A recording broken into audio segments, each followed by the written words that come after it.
anak-anak semua, Shalom, Hagios Kids, Love Jesus. Gimana kabar kalian semua? Tante berharap kalian sehat-sehat semua dan semangat ya. Sebelum kita mengikuti sekolah minggu online hari ini, Tante ingatkan lagi 3 pedoman kita. Yang pertama, kalian cari tempat duduk yang nyaman, jangan sambil tiduran. Yang kedua, kalian ikuti ketika berdoa, kalian ikut berdoa. Ketika memuji Tuhan, kalian juga memuji Tuhan. Dan dengarkan firman Tuhan dengan baik ya, dengan sungguh-sungguh ya. Jangan sambil makan, atau sambil ngobrol, atau bermain sendiri. Yang ketiga, pakai pakaian yang sopan ya. Nah, sebelum kita mulai, kita mau berdoa dulu. Yuk, tutup mata, lipat tangan, kita mau berdoa. Tuhan Yesus, terima kasih Tuhan, kami mengucap syukur karena kebaikan Tuhan kami ada sampai saat ini Tuhan. Sebentar kami akan sekolah minggu online, Tuhan berkatilah sekolah minggu hari ini Tuhan, supaya ini benar-benar menjadi berkat untuk setiap anak-anak Tuhan yang mengikuti sekolah minggu hari ini. Terima kasih Tuhan, kami serahkan semua dalam tangan Tuhan. Di dalam nama Tuhan Yesus kami sudah berdoa dan mengucap syukur. Haleluya, amin.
Halo, shalom, selamat pagi semua.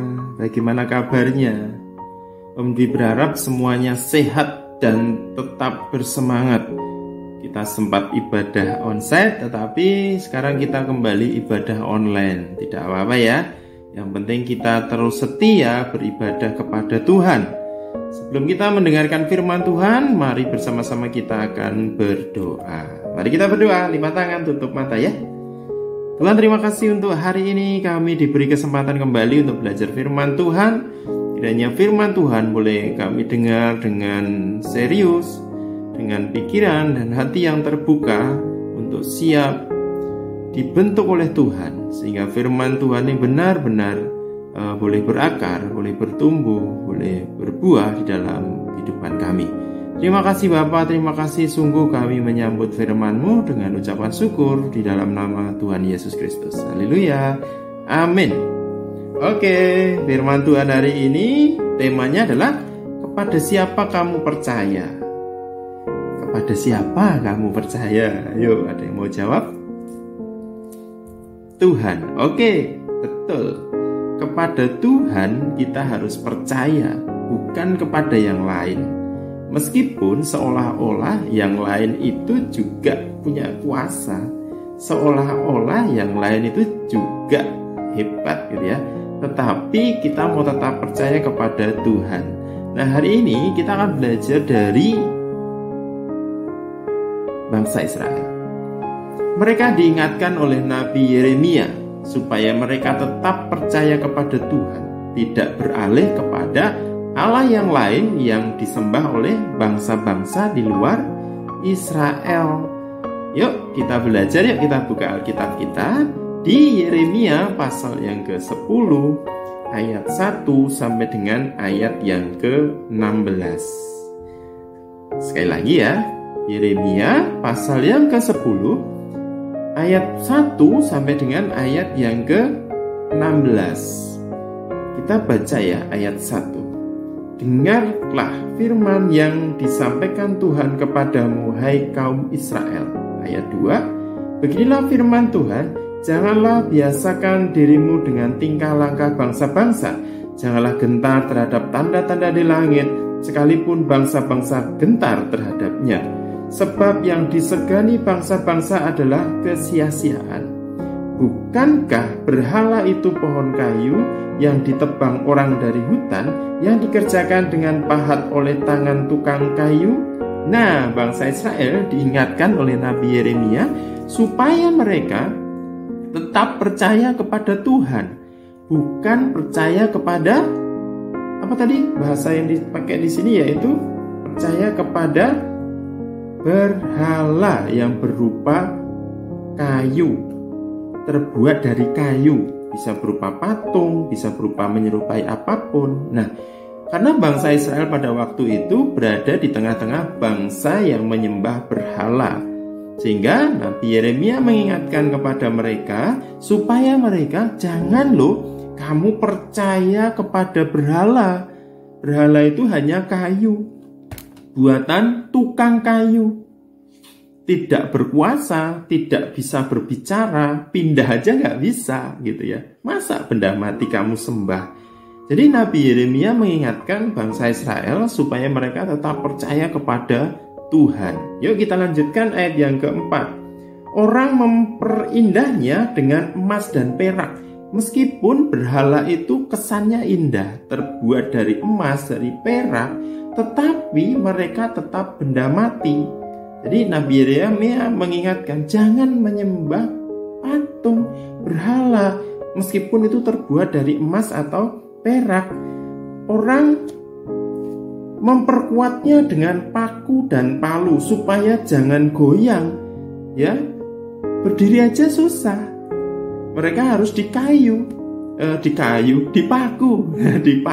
sehingga kayunya itu kuat. Masa benda mati disembah? Nah, Nabi Yeremia mengingatkan mereka. Terlebih lagi ayat yang kelima lebih jelas ya. Berhala itu sama seperti orang-orangan di kebun mentimun. Pernah lihat orang-orangan biasanya di sawah tuh ya, biasanya untuk ngusir burung ya. Pak petani itu biasanya naruh orang-orangan di sawah, ditarik-tarik gitu, supaya burung-burung yang makan padi itu takut terus terbang. Jadi orang-orangan tuh nggak bisa bicara, nggak bisa bergerak sendiri. Jadi ya masa sih kita mau menyembah benda mati seperti itu? Makanya Nabi Yeremia mengingatkan, jangan ya, karena itu seperti orang-orangan. Ya, orang harus mengangkatnya sebab tidak dapat melangkah. Janganlah takut kepadanya sebab berhala ini tidak dapat berbuat jahat dan berbuat baik pun tidak dapat. Ya, perhatikan, jadi berhala-berhala yang disembah bangsa di luar Israel itu adalah benda mati.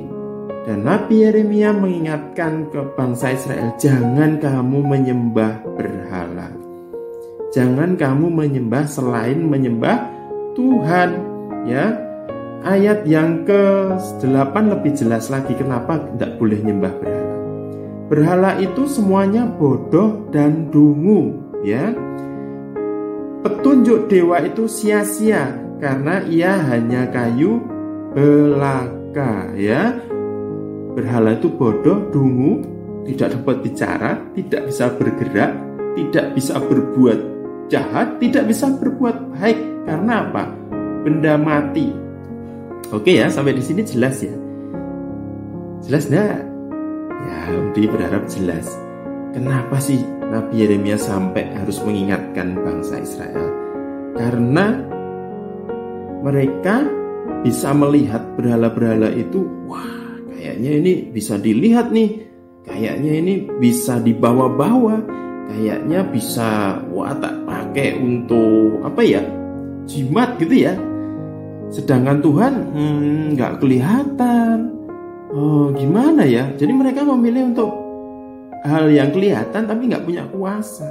Nah, Nabi Yeremia diperintahkan Tuhan untuk mengingatkan mereka, jangan sekali-kali menyembah berhala, harus menyembah Tuhan. Nah, anak-anakku semua, ingat ya, jangan menyembah berhala. Mari kita semua tetap menyembah Tuhan. Kepada siapa kamu harus percaya? Kepada Tuhan. Tuhan siapa? Tuhan Yesus Kristus.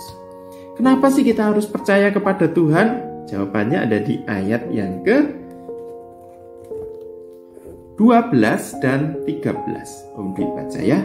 Tuhanlah yang menjadikan bumi dengan kekuatannya. Kenapa kita harus percaya kepada Tuhan? Nomor 1, karena Tuhan pencipta segalanya, termasuk kayu, termasuk emas, ya, perak, apapun yang ada di dunia ini, semua adalah ciptaan Tuhan. Sedangkan berhala-berhala tadi adalah ciptaan manusia. Oleh sebab itu kita tidak boleh percaya kepada berhala. Kita harus percaya kepada Tuhan. Tuhan Yesus, karena yang menciptakan segala sesuatu. Yang kedua, yang menegakkan dunia dengan kebijaksanaannya, karena Tuhan itu bijaksana, bisa mengatur segala sesuatunya. Tidak seperti orang-orangan di sawah tadi ya, ngatur dirinya sendiri aja nggak bisa. Bagaimana bisa mengatur dunia ini, kan gitu ya? Bagaimana bisa merancangkan atau merencanakan hal yang baik. Yang ketiga, dan yang membentangkan langit dengan akal budinya. Ya, yang ketiga, kenapa harus kita percaya kepada Tuhan? Karena Tuhan dengan akal budinya itu sanggup menolong kita tepat pada waktunya. Ya, tepat pada waktunya. Tidak seperti orang-orangan, tidak seperti patung, tidak seperti berhala. Mereka tidak bisa, bicara aja nggak bisa, apalagi mau berbuat baik. Sedangkan Tuhan sanggup menolong kita tepat pada waktunya. Yang keempat adalah apabila Ia memperdengarkan suaranya, menderulah bumi air di langit. Ia menaikkan kabut awan dari ujung bumi. Ia membuat kilat serta dengan hujan dan mengeluarkan angin dari perbendaharaannya. Tuhan yang mengatur segala sesuatunya. Musim berganti musim, ya. hari berganti hari, minggu berganti minggu, bulan bahkan tahun. Tuhan mengatur segalanya. Oleh sebab itu kita mau percaya kepada Tuhan, karena Tuhan berkuasa. Tuhan Yesus sangat mengasihi kita. Tuhan Yesus rela menyerahkan nyawanya untuk menebus hidup kita. Oleh sebab itu kita sebagai anak-anaknya, sebagai wujud syukur kita mau setia kepada Tuhan. Apapun situasinya, apapun keadaannya, kita mau tetap percaya kepada Tuhan. Meskipun dunia ini menawarkan hal-hal yang kelihatannya istimewa ya, kelihatannya bagus sekali, tapi semuanya itu sia-sia. Ya, sia-sia, tidak ada gunanya. Tapi di saat kita mau percaya kepada Tuhan Yesus, iman kepercayaan itu akan membawa kita memperoleh jaminan keselamatan, yaitu kehidupan yang kekal. Ya, karena kita di dunia ini hanya sementara, ya. Akan ada kehidupan kekal, yaitu di surga. Dan itu bisa kita peroleh dengan kita percaya kepada Tuhan Yesus dan dengan setia sampai akhir hidup kita. Kepada siapa kamu harus percaya? Sepakat ya? Kepada Tuhan Yesus. Jangan gantikan Tuhan Yesus dengan apapun juga. Dengan apapun juga. Ya, sampai kapanpun setialah kepada Tuhan Yesus. Kiranya Tuhan Yesus memberkati kita semua. Kita berdoa. Tuhan, kami bersyukur di mana kami memiliki Allah yang hidup, Allah yang berkuasa, Allah yang menjadikan langit dan bumi, dan yang menjadikan kami semua.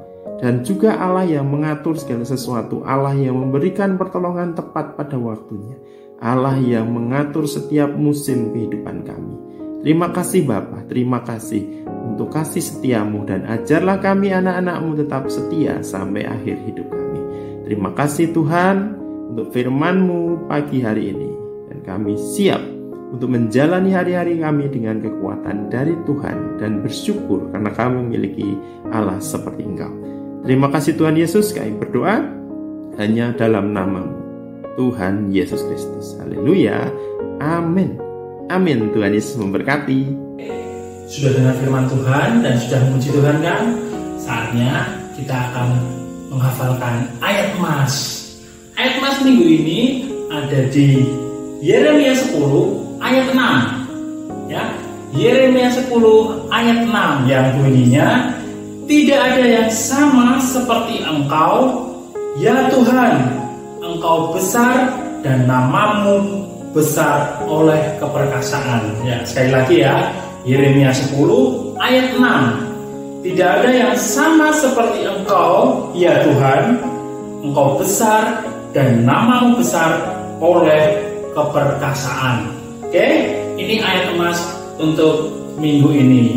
Dihafalkan ya, jangan lupa nanti langsung dihafalkan dan dikirim ke kelasnya masing-masing. Oke, Tuhan Yesus memberkati. Anak-anak, ini saatnya kita mau memberikan persembahan. Persembahan bisa dititipkan ke papa dan mama yang sudah ibadah di gereja, dan bisa dimasukkan ke dalam kotak persembahan di gereja, atau bisa ditransfer ke rekening di bawah ini. Baik, sekarang kita mau berdoa untuk persembahan. Untuk mata, lipat tangan. Terima kasih Tuhan Yesus, atas pagi hari ini kami sudah beribadah online. Sebentar kami akan memberikan persembahan. Tuhan yang sucikan, Tuhan yang kuduskan persembahan kami ini Tuhan. Agar persembahan kami ini bisa menjadi berkat buat perluasan gereja-Mu ya Bapa. Terima kasih Tuhan, kami mau memberi dengan penuh kasih. Dan dalam berkat Tuhan Yesus Kristus kami sudah berdoa dan ucap syukur. Haleluya, amin. Nah, akhirnya kita sudah sampai di penghujung ibadah kita. Kita akan mengakhirinya di dalam doa. Mari kita berdoa. Tuhan Yesus, kami bersyukur karena Tuhan memberkati ibadah kami dari awal, pertengahan hingga akhir. Semua berjalan dengan baik. Ini semua karena berkat dan kemurahan Tuhan. Terima kasih Tuhan, kiranya Engkau terus menyertai kehidupan kami, pribadi lepas pribadi, atas hidup kami, apapun yang kami kerjakan, Tuhan sendiri yang turut bekerja untuk mendatangkan kebaikan. Terima kasih Tuhan, terima kasih. Kami berdoa dan bersyukur dalam nama Tuhan Yesus Kristus. Haleluya. Amin. Amin. Tuhan Yesus memberkati. Sampai bertemu minggu depan.